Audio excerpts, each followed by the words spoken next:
I think that's right. All right. Recorded. As you can see, it's a highly professional here. Well, hello everybody. My name is Alex George, and on behalf of Skylark Bookshop in Columbia, Missouri, I'd like to welcome you all to this evening's virtual event with Mary Morris. Before we begin, and as we were just chatting about before, I'd like to remind you all that copies of Mary's book, All the Way to the Tigers, are available from Skylark, and Mary's been kind enough to sign some book plates for us, so they're almost as good as signed first editions. As many of you know, all Skylark events, whether in person or online, are free to the public, but we do ask that if you enjoy this evening's presentation, you show your appreciation and support by buying a copy of Mary's book from us. Those of you who live in Columbia probably already know that we are now doing curbside pickup. And for those of you who live further afield, we are presently offering reduced shipping rates across the country, and so you can get the book in the mail to you quickly and cheaply. So do give us a call at 573-777-6990, or you can email us at mail@skylarkbookshop.com. And we will take care of you. Okay, advertisement over. If you have a question, please type it in the chat box at the bottom of your screen, and I will do my best to get to as many as possible towards the end of our chat today. We've been so busy over the last 3 months, I mean, I can't believe it's 3 months, dealing with COVID and completely reconceiving our business model, that we haven't really had time until now to think much about doing online events. We are, however, slowly getting into gear on that front, and have more events in the pipeline, which we're excited about and we'll be announcing shortly. But I could not be more thrilled that our very first virtual event is with Mary Morris. Some of you may know Mary from her appearance at the Unbound Book Festival in 2018, when she came to Columbia to discuss her last novel, Gateway to the Moon. Mary is the author of multiple award-winning works of fiction, both novels and short stories, and several wondrous books of travel writing. I could tell you all of the awards that she's won, but it would take about 20 minutes. So we'd eat into too much of our time here. When I was in my when I was in my early 20s and living in London, I bought a copy of Wall to Wall, her astonishing memoir about traveling from Beijing to Berlin. And I confess, a little stunned that all of these years later, we are here to discuss her new book, and that I'm now lucky enough to call Mary a friend. She lives in Brooklyn, very near, I happen to know, to the 7-mile marker of the New York Marathon. Because she was there with a sign. It was wonderful. I just went a little quicker when I saw her. It was great. So Mary, welcome. It's wonderful to see you. I wish we could be in the store, but this is almost as good. This is almost as good, Alex. This is great, and it's lovely to see you. And you know, I feel like we've seen each other in a number of places. We've seen each other in Paris. We've seen each other on Mile 7 in New York, and in Columbia. So why not see each other like this? So absolutely. So can you talk, just before we get into the book, because it's hard to sort of avoid the elephant in the room, can you talk a little bit about how you've been dealing with the pandemic? Well, you know, it's really interesting because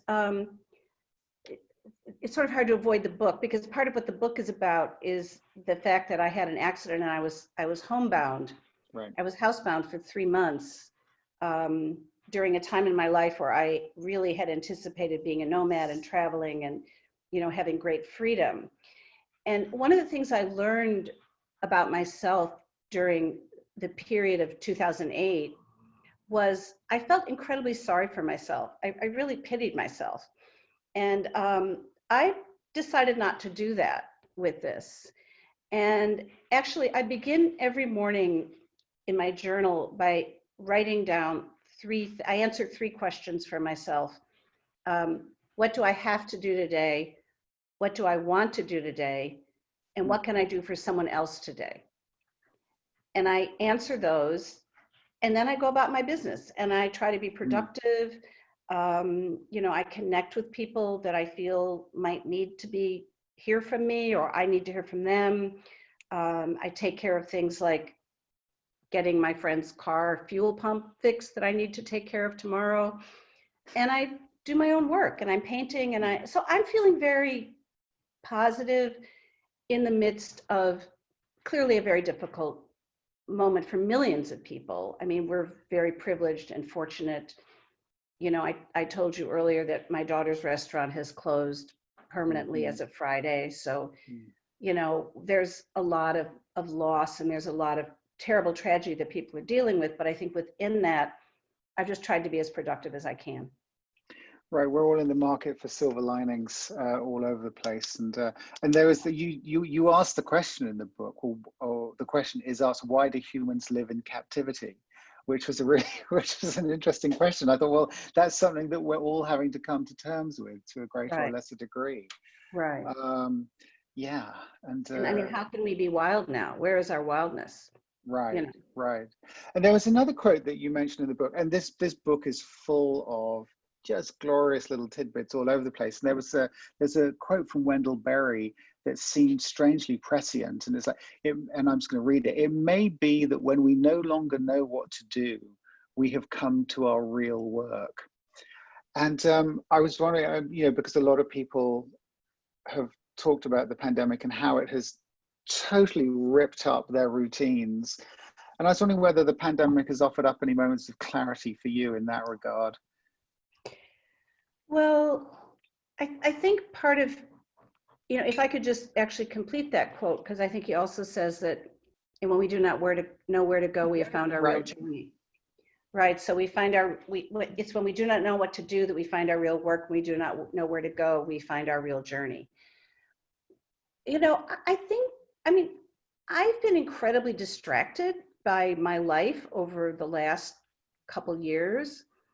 And it's not that I don't know my work is, but this has given me an opportunity to just pause and stop and just, you know, for example, I've always enjoyed painting, and I'm not really very good at it, but I like it, and I do it for pleasure, and I found more and more pleasure doing it. And, you know, just finding things that give us pleasure. I mean, my husband has the opportunity of working remotely. You know, we're working remotely now. We're not going to always be in this moment. I mean, we're going to be getting back on our subways and trains and commuting and doing whatever we have to do. So there is a certain gift in this moment if we can embrace it.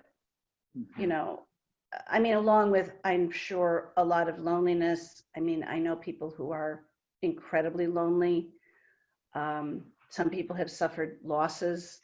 We have had some personal losses in our life, and it's very hard. That's very hard. But, you know, just trying to, you know, to find our real work, whatever it might be, and it might be something very different than what we thought it was. Or, you know, for example, you know, I came where we are in this remote place with the idea that I was going to work on a specific book, and I haven't even looked at that book. I've done a lot of other. I haven't even looked at it. I can't look at it. Right. So, yeah. That's great. All right. Well, we're here to talk about this wonderful, wonderful book, All the Way to the Tigers. And I wonder whether we might begin by hearing you read a little bit from it, just to give people a flavor of what they have in store. I'm going to read the first chapter, and then I'm going to read. So the book is made up of 112 chapters.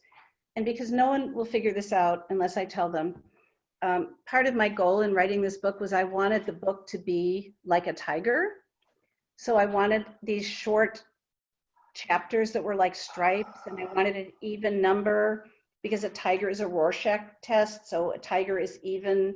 So I went through this whole thing of wanting the book to be a tiger. As I said, I love it. No one will know it unless I tell you. So now I tell you. Well, that's one question I can cross off my list. Yes. Okay. So this is the first chapter, and then I'm going to skip to the fourth chapter. But they're little. We haven't moved in what seems like hours. It's late afternoon in January, and I can see my breath. Our Jeep is at a crossroads where my driver and guide sit in silence. AJ is listening. His eyes dart, skimming the woods, but mainly he listens. I'm listening too, though I'm not sure what I'm supposed to hear. I've got 2 horsehair blankets across my legs, a hot water bottle cooling in my lap, and a scarf wrapped around my head. I'm shivering not only from the cold, but also perhaps from a fever and coughing from a virus that's sunk deep into my chest. As the sun is going down, a family of langur monkeys gathers in the trees. Something rustles in the bush and there's chatter above. A bird with turquoise and black feathers that look like an evening gown flits through the forest. Another with 2 long purple plumes perches on a low-hanging branch. Is this book turned? Yes. Perches on a low-hanging branch. AJ points to the scat of an elephant in the road, but it is a tame elephant, one of 4 used by the rangers to patrol these woods. A jackal bursts from the brush and crosses our path, but the tiger eludes us. It is the tiger everyone comes to see, not the snake-eating hawk, the spotted deer, the wild boar. It's all about the tiger. Sudhir, our driver, wants to push on, but AJ motions for him to be patient. AJ is listening, but it is almost dusk. The other jeeps have called it a day. In fact, there were very few. I've seen almost no tourists. I'm alone with my driver and guide in this jeep that holds 8. It's getting colder, almost freezing as the darkness settles in. I'm in the jungle, sick and cold, with blankets wrapped around my thighs, searching for tigers. We've been out for days without a sign, but AJ and Sudhir want to persist. It has become a point of pride. I've seen beautiful birds, I tell them, white-spotted and sambar deer. I've seen a jackal race down the road and monkeys mocking us from the trees. I don't need to see more. But it seems that I am the one thing in the jungle they won't listen to. Slowly, AJ raises his hand. He's whispering to Sudhir. He listens and points, and now both men are pointing in different directions. What is it, I ask? As always, I hear nothing. Sambar deer, alarm call. She is warning the spotted deer. Suddenly we are off. As Sudhir zigzags along the twists and turns of the rutted road, I bump up and down in the back, holding the frame as we approach a fork. Go right, AJ mouths, his hand waving Sudhir on. We race down into a big meadow surrounded by trees. Once more we stop and the men stand up. AJ borrows my binoculars. He scans the meadow, focuses on the movement in the brush. In there, AJ says. She's somewhere in there. AJ explains that all unseen tigers are referred to as she. The tiger hidden in the brush is always she. We wait for her to move as we stand still. There's an eerie quiet in the air as we sit watching. Using my hand as a visor, my eyes scan the woods as well. She's out there, I have no doubt. My guide knows too. We are silent, and the jungle around us is quiet as we wait for the bushes to rustle and the tiger to emerge. She's crouching in the tall grass that hides her stripes, but I'm willing to wait. In my own way, I've been waiting for a long time. And then I'm going to skip ahead to chapter 4. In chapter 2, I go ice skating, which was not the best decision that day. Chapter 4. As a child, I had a tiger dream. I had it often and it was always the same. There is a tiger at the foot of my bed. He sits on his haunches, sharpening his claws on my bedposts. I stare at him. His claws extended, focused on his task. He is never in a hurry. His amber eyes are on me. When his claws are sharp, he gets into a crouch as tigers do, and then he pounces. He springs through the air, and just before he lands on top of me, I wake up. Years later, I learn that you cannot dream your own death, but it never occurred to me that the tiger meant to kill me. He had something else in mind. And that's all I'll read. Thank you. Oh, that's great. Thank you. So, why are we so obsessed with tigers? It seems, and I know there was a piece, was it in the Wall Street Journal recently about this, and it was referenced the Netflix show and your book. And so, what is our ongoing obsession with I could just say, my daughter texted me that morning and said the best thing that has happened in 2020 is that you are in an article that mentioned about Joe Exotic.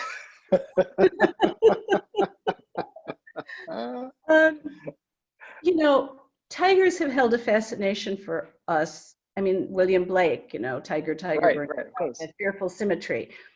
First of all, I mean, I can tell you I'm going to tell you what I think. So tigers are solitary apex predators. There are no flocks, no swarms, no prides of tigers. They are extremely elusive. For reasons that people do not know, tigers never crossed out of Asia. They only exist in Asia. You'll see these Delacroix paintings of tigers and lions fighting. Those never impossible. It only happens in America where we make them, you know, but that never happened. I think that tigers, in their solitude, in their danger, they represent a kind of wildness that eludes us now. Where do we find that wildness? Where, you know, I'm in upstate New York and all I see, quite frankly, is roadkill. You know, where do we see the wild creatures? And I think there is something about our yearning to be free. And there, in a sense, is no creature more free than the tiger. And beyond that, tigers are just beautiful. They are completely symmetrical. A tiger's stripes are as unique to a tiger as our fingerprints. So good guides will know a tiger by its stripes. They'll say, oh, that's so-and-so, and that's the daughter of so-and-so. So there's a uniqueness to these creatures that is, it's just not, you know, they are the poets of the natural world, I think.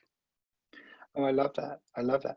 So it's interesting because you talk about this connection. You mentioned in the piece that you read about that dream. So you clearly feel there's a connection that you have, which we may talk about later. But there is also this rather delicious counter narrative that you present, and you say early on, so that you cannot make friends with a tiger. And I wonder, there's also a fabulous but slightly freaky story in the book about a lady in a boa constrictor. And I wonder if could you just share that story with people, because it's wild, if you'll pardon the pun. Yeah, anyway, so can you tell that story, and then I have sort of a question to go on. About the lady and the boa constrictor. Yeah.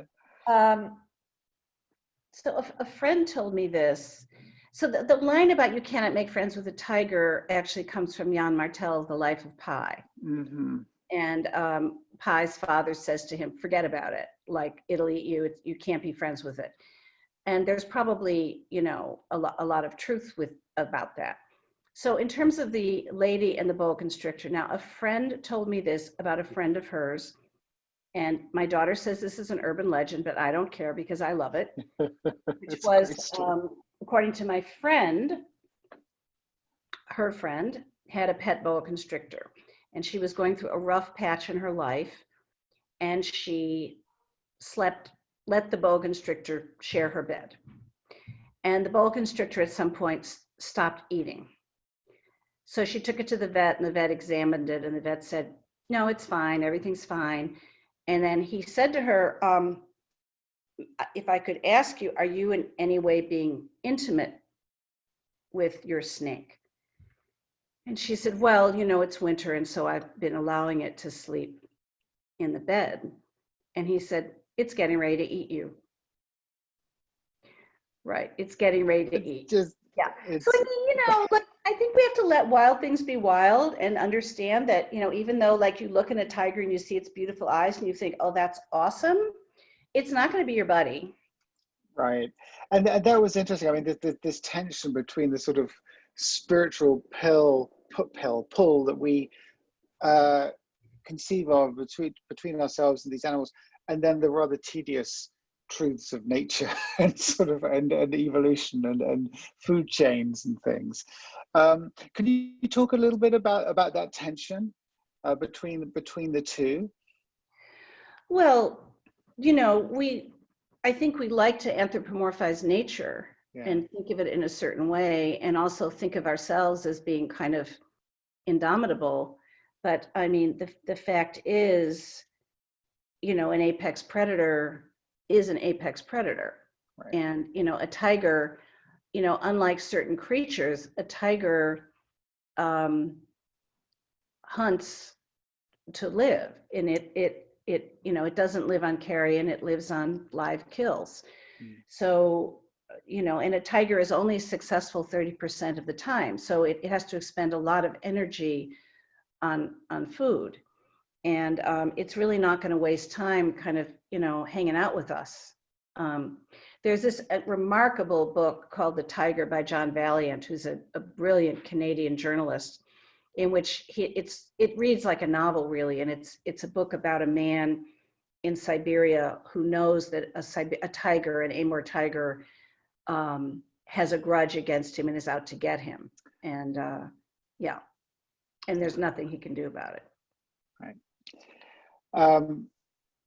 So this book is often described as sort of telling the story of two different journeys, and you sort of alluded to the ice skating, which you have this awful accident at the end of a trip to the ice rink, and then so one of the journeys is your recovery from that, and then the other one is some years later going to India to look for these tigers.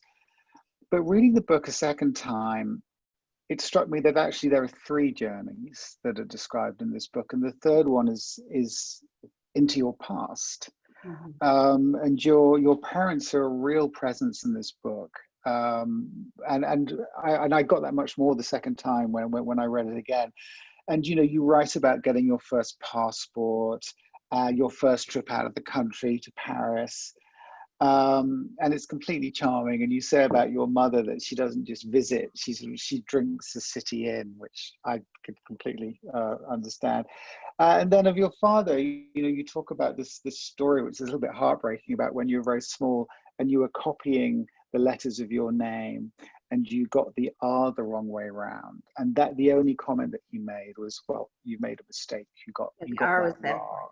It was the first time I wrote my name. It was the first time I wrote anything. It was my first criticism. Yeah, I've never recovered. Yeah. But then there's this lovely story of when in 1967 you went back to Paris as a young woman, and he gave you a journal, to these blank pages just waiting to be filled, so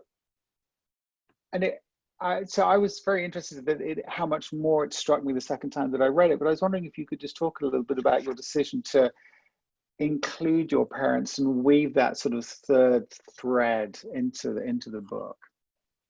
Right. I mean, that's a really interesting question. Okay. That was a decision that came late in the game. So I don't really write in any order at all. I write in pieces, and I don't really know where things are going to start. And the first time I wrote the book, I wrote it in a linear way. So it began with the accident, and then it actually took me on to Morocco and other places, and then wound up in India. And that was 420 pages long. And I shared it with my friend Danny Shapiro, and Danny said, "Mary, if it's not about your accident, the tigers, or your family, take it out." And so I peeled it back and peeled it back and peeled it back. Yeah. One of my things about the way I write about travel, so when I decided to write my first travel book in 1986, Nothing to Declare, I went out and I read all the big travel writers at the time, and quite frankly, it was all men, Paul Theroux and Bruce Chatwin. It was all guys. Yeah. And I realized that as a woman moving through the world, I travel through the world differently than men do. And a lot of what I do when I go through the world is that I put my person out there. I'm not an objective viewer. I have a dialogue between my inner journey and my outer journey. So it's not just, how do you get from A to B? I mean, it's a different kind of, that's why I call myself a travel memoirist, because it's not really a travel narrative per se. In terms of my parents, this was the first travel memoir that I wrote where they're both gone. And there were things I was able to share that I couldn't share before, such as my father's anger. And I loved my father. I adored him. He had a very volatile temper. And, the more I read about tigers, and even that tiger at the foot of my bed that I read, that sort of the dream of the tiger, and, it's not completely unlike my father. So leave, and he was a very mixed bag for me, because on the one hand, he was this very difficult, very critical man. And on the other hand, he gave me my first journal in 1967. This man who never visited me in Paris, he would never go anywhere. He hated to travel. And I think actually he probably had some kind of anxiety condition that didn't really allow him to do that. But, and yet he set me loose into the world. So it didn't really, but the layering in and bringing in the personal was really the last thing I did. Like the story of my mother in Paris, that was one of the last elements I added. And I thought, how could I write about myself as a traveler and as a woman traveler and not bring that journey in with my mom? So it just becomes, I could have written a whole book just about India because I had enough material, but I left a lot out. So do you think in your, it's so interesting what you said about all the male writers, and I'm thinking about sort of people like Eric Newby as well. But do you think, have you detected in your sort of looking at this, that do you think, and I'm going to ask you to generalize here, so I apologize, but that women travel writers do more of that work, that sort of the interior journey, as opposed to the men who maybe are more, well, and then I did this, and then I climbed this hill, and or is that, or do you think it's that there's a shift toward? I just let me be honest. I don't really read. I read for great writing. I don't really read travel books per se. Okay. But a book that I think really addresses that question is Cheryl Strade's book, Wild. Sure. Which was a book I love. And that book would not have made any sense if she hadn't talked about the death of her mother, her own drug abuse, and her need to absolutely go cold turkey on that hike. That is what gives that book its power and its passion. And I don't really want to talk about Eat, Pray, Love because it's not a book that I really embrace, although I love some of Gilbert's writing, but that doesn't have to be one of them. But I think, I'm just not, Proust says this. Proust says that to be a traveler is not to go to new places, but it is to see with fresh eyes. Yeah. And I think that's what I try to bring to a place where I am, even canoes and cabins where I'm sitting right now. Right. Right. Yeah. So talking about fresh eyes is very interesting, because as the world gets smaller, I've often wondered whether it's becoming harder to be a travel writer, because people can, on one rather facile level, people can go online and they can look and see what a place is like, or they can do some sort of remote experience of it. And then it's just harder to find new places. I mean, I mentioned Eric Newby, when he went to walk through the Hindu Kush, he was the first Englishman in 50 years to do that. And now the world is such a small place. Alex, you froze on me. Uh-oh. Can you hear me now? Oh dear.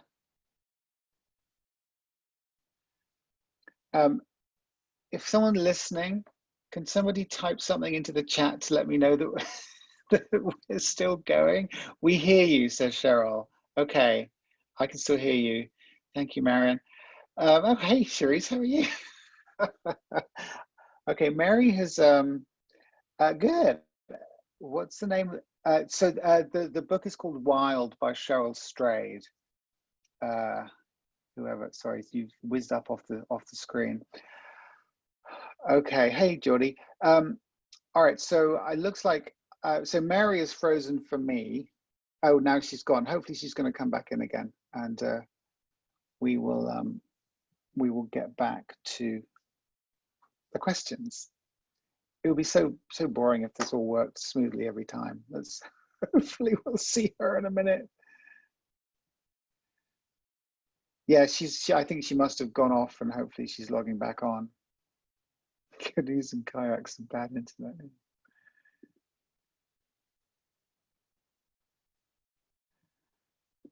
right. Oh, Mary.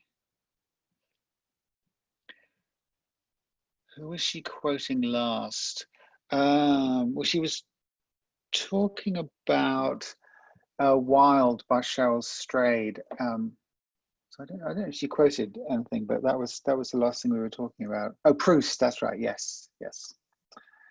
Yeah, Mary, actually, while she comes back, I will tell you that Mary and I had dinner in Brooklyn in, I think, February, and we had a very entertaining discussion about who would play Proust if my book, which is called The Paris Hours, that features Proust as a character, was ever made into a movie.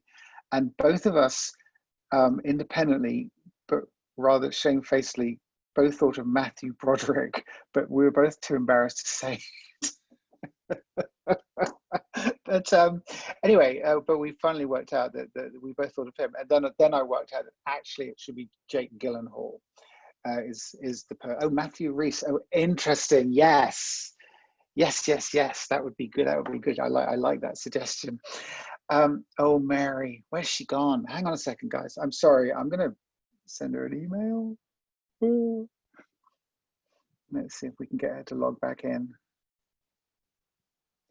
This is slightly surreal that you all can see me while I'm scrabbling around here, but oh well.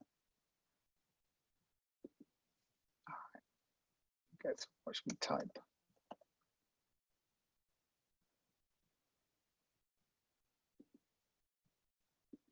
Yeah, you'll see. Okay. Oh, there you are. Yeah, this is what happens when you're working from cabins and canoes. I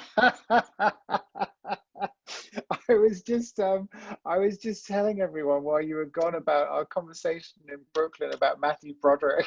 That was the best. That was so the best strange. ever. Oh my God. Well, I'm glad you entertained the troops. I apologize, folks. This is a story of my life at the moment. So I've just taken over my husband's. I hope my husband's trying to close his. My husband's okay. Larry was on deadline, but I kicked him off. So the New York Post will get published tomorrow. It's fine. That'll be fine. Anyway, They'll go be back fine. you were talking about Eric Newby, who I love, Yeah. and I loved A Short Walk on the Hindu Kush. It's one of my favorite books.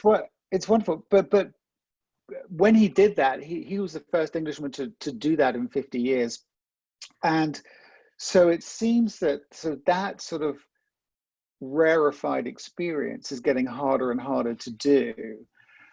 And so I just, is that something that you as a travel writer think about? I mean, do you ever think, well, I can't just go somewhere anymore. I've got to sort of do a thing. Do you make that sort of calculation when you sort of begin a project? Well, no. I mean, I never know when a journey is going to become a story. If I plan it, it doesn't, it's like sending me to a party and say, okay, fall in love. Go to this party, there'll be 10 people there, fall in love with one. It's just, I don't know. Like there's not a single, there's not a single one of my travel memoirs except for The River Queen, where I said, I'm gonna like write a book about that. And if I could refer to George Hodgman, who was my editor on The River Queen, who was a near and much beloved person in Missouri. I know. Yeah, I know many people listening to this knew George and loved him dearly, as I did too. Right. So yeah. So I'm going to quote George here, because I was supposed to write a book about the Mississippi River, and George gave me a contract to do that because I needed a contract. And when Katrina happened, and I was sitting on a riverboat, unable to go anywhere, and I called George up, and I said, "Look, I don't really think I can write about the Mississippi River because I'm stuck at lock and dam number 12, and I'm not going anywhere." Right. And he actually said to me, I'm just going to quote him. He said, "I don't give." Can I swear? Oh, sure. George said, "I don't give a flying fuck about the locks and dams. Tell me about your father." And he freed me up to write a different book than the book that I was supposed to write. So right. I don't think you can, I don't think any book should really be planned. You know, as E.L. Doctorow said, you know, writing a book is like driving down a country road at night with your headlights on. You shouldn't I be able love to the, see any farther ahead than your lights can take you. right. So, I yeah. love that line. It's such a good one. He's full of good ones. The one that I've been talking about a lot recently was when he said about history. He said, a historian will tell you what happened. A novelist will tell you what it felt like, which is another good one. But the one with the headlights driving in the dark is wonderful, and that's certainly how I write.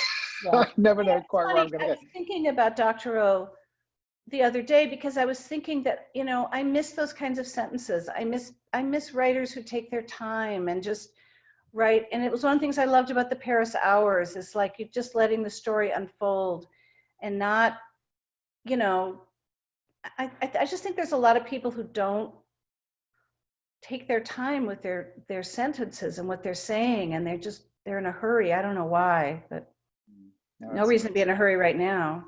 Well, no, indeed. Well, on the subject of sentences, so there's a wonderful piece in the book just after you arrived in Delhi, and you're describing the commotion on the streets of Delhi, and you give this wonderful detail. And there's a woman on a moped who is wearing a fringed lampshade as a helmet, which I just adored. And so this is going from that to this rather broad question, so I apologize, but it sort of made me think, well, what makes a really good story? Is it the evocative broad strokes, or is it the little tiny details like the woman on the moped, or is it a combination of the two? And how do you sort of bring both, if the answer is it's both, how do you sort of mix the two together? Well, I think that the answer is definitely both. You know, Right. I mean, the woman on the moped with the lampshade on her head, I still think about her because I was trying to, was it a helmet? Was it because of the sun, or did she actually have to just get the lampshade home and that was her only way to get it home? That was kind of occurring to me later. That was the one thing that was hadn't the occurred to easiest me. way to take a lampshade home. Right. But, you know, a story is something else, Alex, as you know all too well. And, you know, what makes the story is, I mean, what does make the story? That's a very complicated question. And you know, and I think every time a writer sits down to write, you have to ask yourself, what's the story here and what's at stake? And what's the story you want to tell? If I had just written about going to India to look for tigers, it wouldn't have been the same book if I hadn't had those other layers that you were talking about, those other two journeys of, Right. you know, the accident and, you know. Right.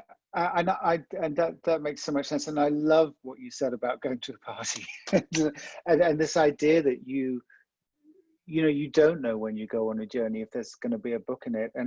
And it's sort of, it's wonderfully refreshing to hear that, because so many things feel so transactional these days. And there's a guy, and this was back in the early 90s, I think. And there was a guy, I won't say his name because I'm sure he's a nice fellow, but he did just gimmicky things, like he went around Ireland with a fridge, and the book was called My Travels Around Ireland with a Fridge. And it just became, things were becoming more and more, you thought, well, you only did that because you sort of had to write a book about it, which does seem completely the wrong way around. So it's wonderfully refreshing to hear this, like, you know, I don't know if there's going to be a book, we'll have to wait and see. So I kind of love that. And I'm just conscious. The difference between a passion and an action. You know, if you Yeah. follow your passion, that's one thing. But if you just say, oh, this is a really cool idea, I'm going to travel around Ireland with a refrigerator and see what happens. And, you know, I don't know. It just doesn't float my boat. It was just like, it was just such a weird and random thing, which I guess was the point. But it also was like, well, you know, what's there? It's like, there's no there. Quote Gertrude Stein. But so one of the things that you said in the book was that travelers, like writers, move through the world like a child, and with a child's sense of wonder and surprise. And this feels like that's sort of closely related to everything that we've been talking about. Could you talk about that a little bit more, and about how that sort of informs, I guess, your writing, but also I'm guessing your decision about, well, is there a book there or not? Well, you know, it's one of the things my family always jokes about, which is I'll say something like, oh my God, that's the best meal I've ever had, or that's the most beautiful place I've ever seen, or that's, you know, whatever. I mean, I think that I can't speak for other writers, but I've never lost my child sense of wonder. You know, so it's always as if I'm doing something or seeing something for the first time, and so I just, I don't know. I haven't lost my excitement for whatever things might be. Like there's a muskrat on our lake. I guess it's a muskrat. Goes in the water. Yeah, it's a muskrat, I think.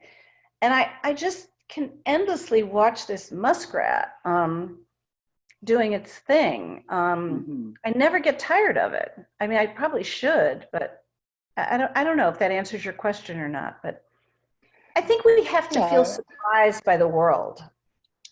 And I think that's particularly the case doing what you do and telling these stories. I mean, I don't know, again, going back to the fridge, it's like, you don't, I mean, it's just like, you don't actually want, at least I, speaking personally, wouldn't want somebody with a sort of world-weary cynicism to be telling me about their journeys. You know, I mean, part of the joy of reading travel literature is to be taken to those places, and what better way to be taken there than with someone who's as astonished and overjoyed as you know, and finds everything so fresh and so new. So I mean, maybe it's a moment to talk about the title of the book, Alex, and where it comes from. Sure. Yeah. If you don't mind, because, you know, when I was super laid up and I'd had this horrible accident, and I thought I would be traveling for 3 months on a sabbatical, and instead I went on federal disability, and the whole thing was a nightmare. And it was Easter Sunday. I was supposed to be in Morocco with my daughter, and my husband works on Sundays, so I was feeling particularly sad. And to heighten that, I was reading Death in Venice for various reasons. I had this idea for a class that I wanted to teach, so I was reading Death in Venice. And I came to a line in Death in Venice where Aschenbach says he wanted to go somewhere, he felt restless, and he said he would go on a journey not far, not all the way to the tigers. And I literally remember the moment sitting on my couch, truly depressed. And I read that sentence, and I read it over and over again, and I thought, okay, I don't know what this means. I don't know why or where it's going to take me. But when I can walk again, if I can walk again, I'm going to go all the way to the tigers. So it's just a line in a book, and I decided that was it. That was all I needed. I love it. Yeah. That's great. Here we are, 12 years later. It took 12 years, don't forget. For people who want to just, you know, it takes time. Yeah. That's great. So there's a book, I don't know whether you've read it, called The Art of Travel by Alain de Botton. And he's a smart guy, and he says that we're always told where to travel, but never why or how. And I wonder whether when you write your books, those are the extent to which you hold those questions in your head when you're telling your stories about the journeys that you go on. Could you say that slightly again? Yeah, so he says that people are always told where to go. So, oh, you should go to this place, but no one ever really talks about why you should travel or how. And we talked about it a little bit in terms of the sense of wonder. Right. But I just wonder whether that sort of is those questions the ones that you ask yourself, or whether you just it sort of comes, or just whether you've ever articulated it in that way. I mean, so I don't know if this is going to answer the question or not, but I mean, I never have an itinerary, and I rarely know where I'm going. I mean, I know where I'm going, and then I know when I'm coming back, but I don't know what's going to happen in between. And, you know, we were going to travel with dear friends to another country, and we were getting together to have a family meeting. And one of the children said, "Oh, I know this really great, you know, outfitting company, and they'll get us tents, and they'll do this, and they'll do," and all of a sudden I was like, "Well, I don't think I can, I can't do, that's not how I'm going to do it. You know, I can't, I literally don't plan anything." Right. And for So there's better, the how. There's the how right there. It's yeah, like, I just, yeah. you know, um, I just don't, I don't have a plan, Right. you know, and I mean, I don't really recommend certain, I mean, I wouldn't go on a safari in Africa without a plan, I suppose.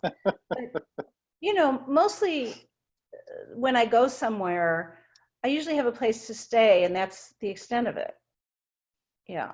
Right. Right. And, yeah. Okay. All right. Well, and I'm just going to encourage people, if anybody has any questions, do either stick them in the chat or the Q&A. I want to shift slightly, Mary, and to ask you about process. And there's another great line that you quote, Flaubert: "Be regular and orderly in your life, so you may be violent and original in your work," which Right. I love. And I know that you teach at Sarah Lawrence. Mhm. And I was wondering if you could talk to us a little bit about how you write, and how your schedule is, how your sort of teaching schedule affects and relates to your writing, and whether you, and obviously right now things are a little weird, but do you write regularly, and do you write in the same place every day, or how do you write? Um, well, most of my writing begins by hand in journals or on yellow pads. Oh, interesting. Yeah, I I have long believed, so I read palms, Alex. I'm a bit of a fortune teller. And I've long believed that Ah, the hand is the end of the brain.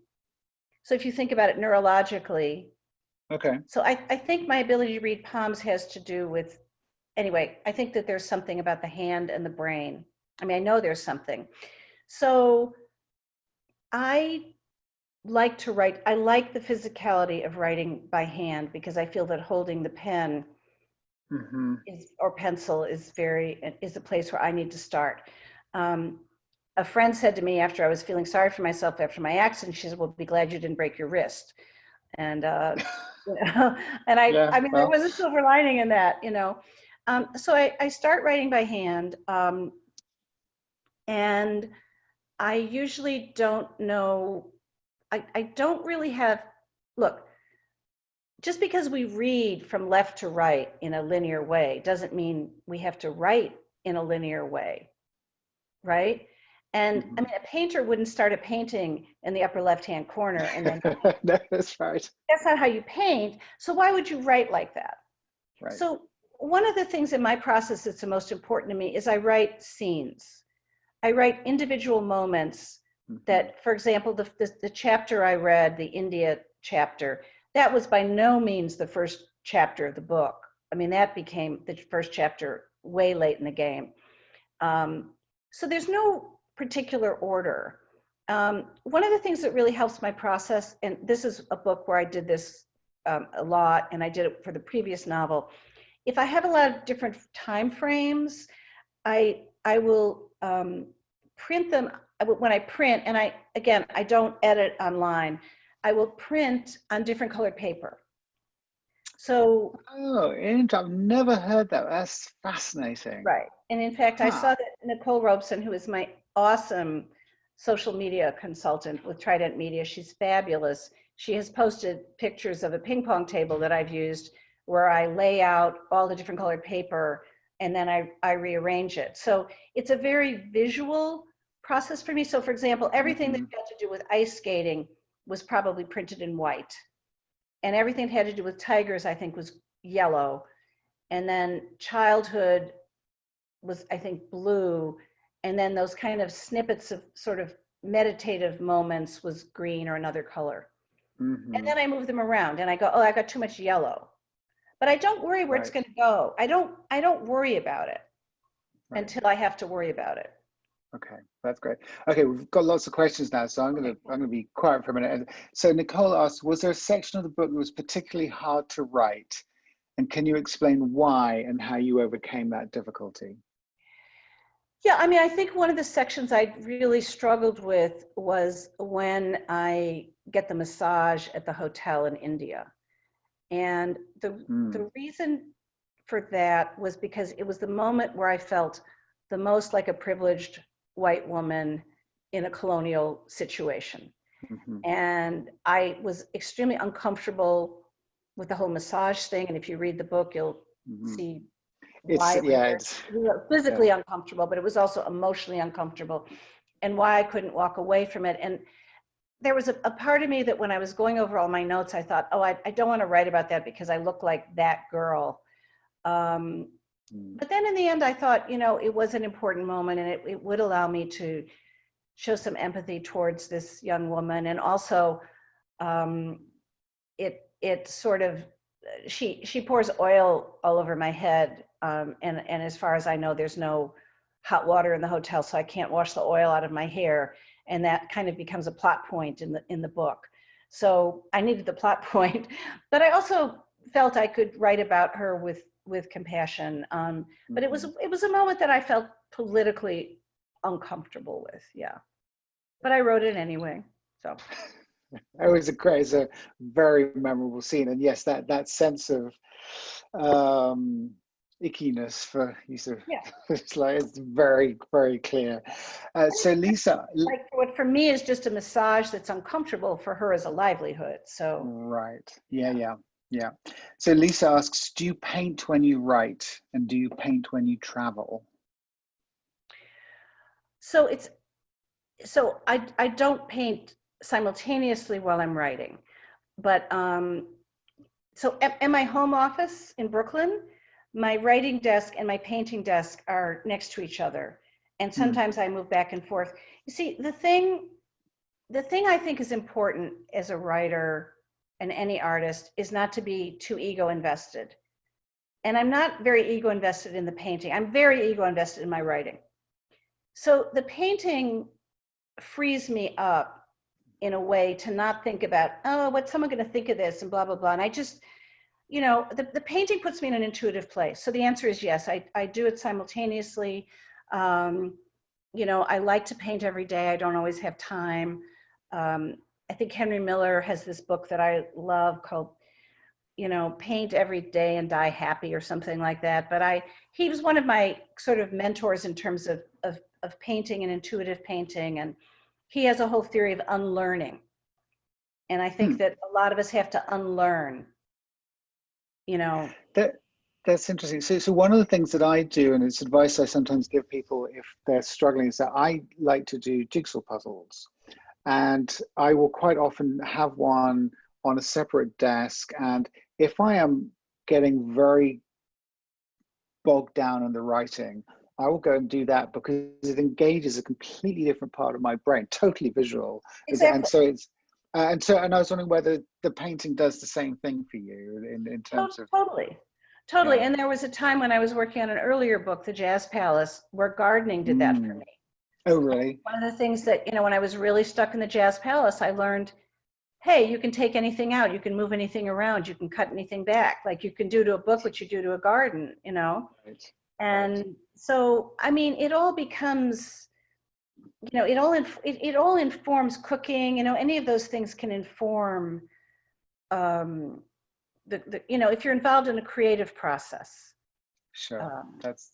You know, I mean, we're obviously not talking about, you know, political activism or those kinds of things, but in terms of a creative process, those things can definitely, I think, inform, you know, puzzles are great. Yeah. And so Stephanie asks, and this is kind of related maybe, so who do you enjoy reading when you write? Novels, short stories, old favorites, or new writers? You know, it's such a great question. And I pick up so many books and put them down. I don't even know, you know, I have piles and piles of books. And then every once in a while, a book, I keep saying it, and I'm not just saying it, but like the Paris Hours will grab me And, you know, I will go with it. I have a dear friend who's Cherise Walls. You know Cherise. She was at Well, Unbound. she's just asked. She just said, "Will you read my palm?" It's one of the questions. Tell her I definitely will read her palm. You know, she's a great reader, and she's always making these incredible recommendations. And then I'm kind of like, oh, I'm such a slow reader. And, you know, actually, I'm reading The Family Tabor now, and I'm loving it, which is her second novel. Yeah, of course. Wonderful, wonderful book. But yeah, I mean, sometimes really sometimes I don't sleep much.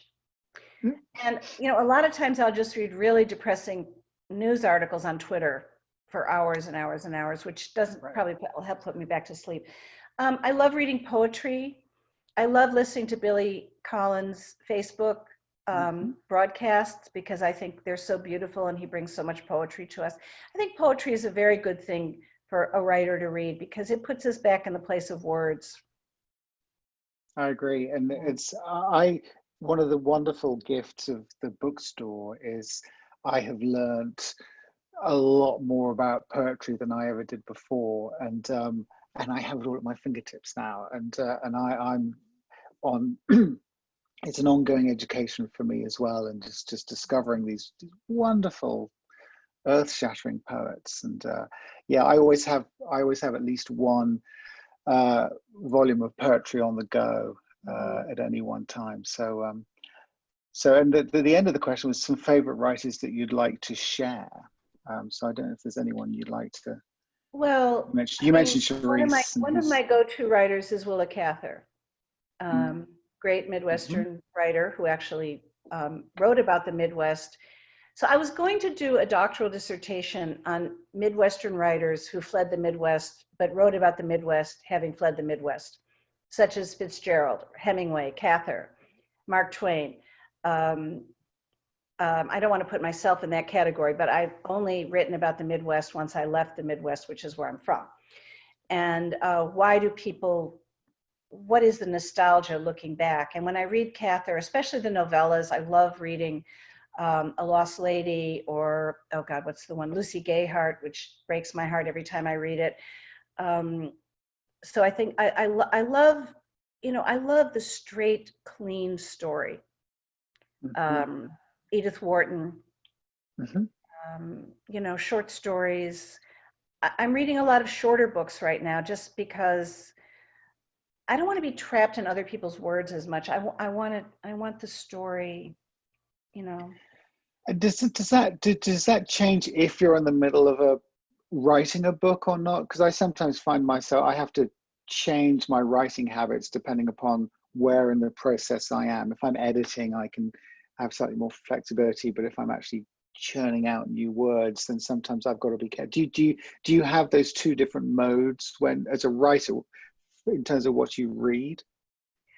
So almost every book I've written, I have a shelf of the books that are inspiring me at the time. So for example, I'm working on this incredibly complex book about Jamaica that as I said, I haven't looked at it since I got here, though technically I'm supposed to. But I have books on my shelf, like a book I love, Colin McCann's Transatlantic, which I think is. Oh, I love that book. Yeah, it's wonderful. Beautiful book. I mean, you know, I know everyone loves Let the Great World Spin, but I really love Transatlantic. Homegoing, which I love, and I love. She has a new one coming out very soon. She has a new one coming out, and I loved Homegoing. I'm just trying to think of what some of the books are. Marlon James, not A Brief History of Seven Killings, but the Book of Night Women, which is incredibly painful, but you know, gorgeous novel about Jamaica and the Caribbean and slavery. You know, but you know, in this moment, I've tried to go back to some of the writers of color who I've liked, and I went back to some Baldwin, and it didn't quite hold up for me. So I had, you know, one book didn't quite do it for me. So I went back to Baldwin short stories and Baldwin essays, which I loved. And I went back to Notes of Native Son. So I think it's about, Right here. hello, yes, which one is that? The Fire Next Time? Yeah, the Fire Next Time, yeah. Yeah. I think it's Go Tell It on the Mountain that I think that there are different moments for different writers. I've been rereading some of Toni Morrison right now, especially the shorter novels, because, and Song of Solomon, which is, I think, one of the great American novels. So it's, I don't know, I'm looking for beautiful stories, well told, great sentences, that keep me open and aware in the world. Right. That's great. That's wonderful. Okay, and we've probably got time for maybe one more question. I have a question for Mary. To what extent are you influenced, this is from Adriana, to what extent are you influenced by or respond to the tradition of European or English travel writing?